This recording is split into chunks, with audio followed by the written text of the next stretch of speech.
ऐसी स्थिति में लेखक की एक सतत और बहुत सचेत कोशिश होनी चाहिए कि वह जो कुछ कह रहा है उसकी विश्वसनीयता लोगों तक पहुँचे, उस पर भरोसा लोगों का हो।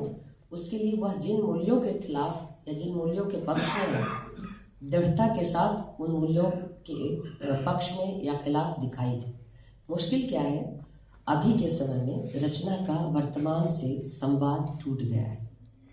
बहुत आसान है कि किसी एक घटना या स्थिति विशेष पर रचना लिखना, लेकिन बहुत मुश्किल है कि क्षरित होते जा रहे जीवन मूल्यों पर उसके विविध पक्षों को जोड़ते हुए स्थायी रूप से अपना पक्ष रख पाए। बहुत मुश्किल है और ये चालाकियां रचनाकार सीख रहा है। इन चालाकियों से हम जितना बचें, चीज़ें रहती हैं, चली जाती हैं, लेकिन रचनाएं आपको भविष्य के लिए भी अमर बनाती। फकीर मोहन सेनापति का नाम आप सबने सुना होगा।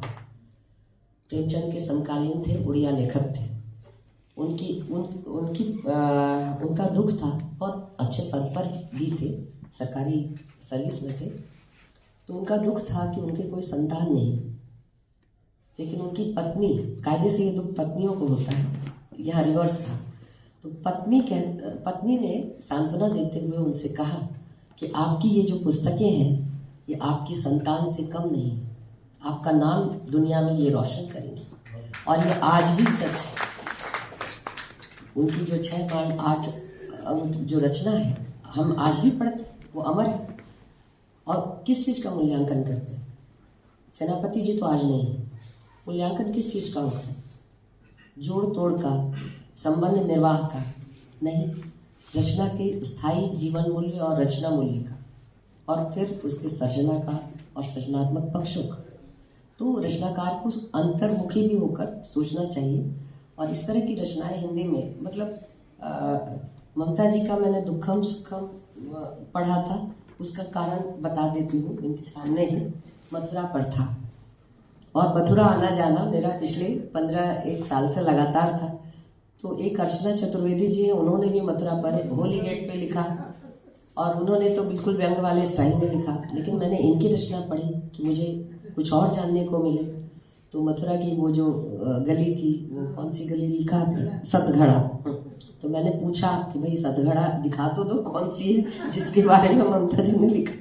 तो मैंने देखा भी, उस गली को देखा भी। और इसके बाद कुछ किताबें जो मुझे भेजी गई हैं, उनको मैंने पढ़ा। मैंने लंबे समय से क्रिएटिव रचना, जिसे कहानी, उपन्यास इत्यादि पढ़कर मतलब वह आनंद नहीं आता। लगता है कि इसके बदले में कुछ और पढ़ लेती तो ज़्यादा अच्छा था। तो ये भावना आए पाठक के मन में, उसे लगे कि हाँ, इसको अगर हमने इस रचना को नहीं पढ़ा तो एक बहुत बड़ा पक्ष हमसे छूट गया, हम वंचित हैं। ये वंचना का एहसास पाठक को होना चाहिए कि अगर हमने गोदान नहीं पढ़ा तो कुछ छूटा, बेघर नहीं पढ़ा तो उस दौर को नहीं समझा, है ना। मुझे खुशी है, मैं आज ऐसे लेखिका के साथ बैठी हुई हूँ जिन्होंने नेहरू को देखा, नेहरू जी के साथ जिनकी तस्वीरें हैं, और जिनको मैंने कलकत्ते में बिल्कुल ऐसे बैठकर हम लोग बातचीत करते रहे और इनको बहुत बार सुना। तो मुझे खुशी है। तो ये स्मृतियाँ, ये चीज़ें, इनका बड़प्पन और लेखन एक दिन में नहीं बना है। बहुत सारी चीज़ें, त्याग, समझ, अर्जन इसके पीछे काम करता है। और साथ ही साथ सरोकार का एक बड़ा हिस्सा है, जन सरोकार का है, और रचना अपने लिखे हुए से लगाव का भी। सरोकार, अब तक हमने यही सुना है कि जनता से सरोकार नहीं, जनता से सरोकार तो आपको मुख्य बुनियादी शर्त है, लेकिन अपनी रचना से भी तो सरोकार रखो, उससे भी उतना ही लगाव रखो कि उसमें कोई ऐसी चीज़ न जाए जो कल को आपको डिसऑन करनी पड़े, या जिसके लिए आपको लगे कि क्या लिख दिया मैंने, छिपाते फिरे, है ना।